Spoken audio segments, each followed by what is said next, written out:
İşimizi davamlaştırmamız hürmetli vatandaş. Bugün Çiğsağ 2022 yıl 7. ayının 26. günü. Endiki mavzu. Başta görsetkinimizdeki mavzuya qarayı sizin de. Azatlık armiya gep koyup berdi. Nancy Pelosi Tayvan'ı ziyaret kıldıgan bolsa, opet karakterlik harbiy aqıbat keltirip çıkırdı. Dep görsetdi mavzulu haber 7. ayının 26. gün Şangang'da 01 gazetede ilan kılındı haber. Mındak başlandı. Cungo'da Devlet Müdafiə Ministerlik 7. ayının 26. gün Amerika Koşmuş Ştatları Devlet Meclisi Avam Palata Başlığı Nancy Pelosi'nin 8. ay işçili Tayvan'ı ziyaret kılış doğrusu da haberlerine qarata mındak görsetdi. Agar Amerika öz beşimçilik kılıdığan bolsa, Cungo armiyası qarab olturmaydı.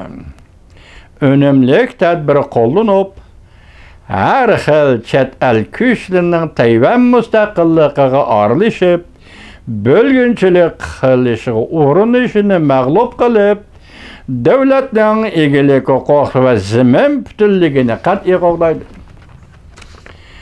Cungo Devlet Müdafiə Ministerlik 26. gün e'lon qilgan bayonotchi Tang Kefining muxbirning savollariga javob bergan javoblariga asoslanganda Amerika'da 3.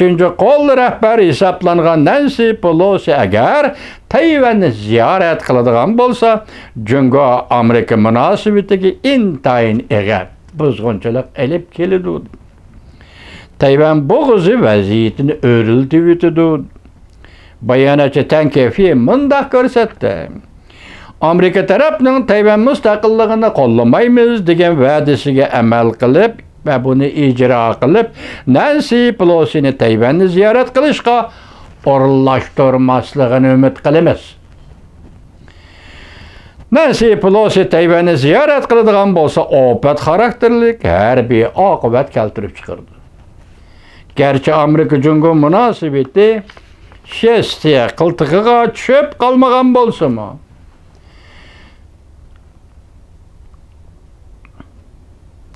çöp kalgan bolsa mı, kalmagancı mı? Çöp kalgan bolsa mı? Cungo'ga qattiq muomala qiladigan krizis. Amerika'da Cungo'ga qattiq muomala qiladigan konservativ kuchlar, kechiringlar, Tayvanni butunlay qurollantirishni e'lon qilib, Cungo qaratgan mujmal siyosatdan butunlay voz kechib, harbiy jihati Cungo bilan sap tortib, Cungo'nun baş götürüşünü ahırlaştırdıgan bir meydan elişini başlamakçı buluvatıdı deydi bu haberde. Şangang 01 gazeti.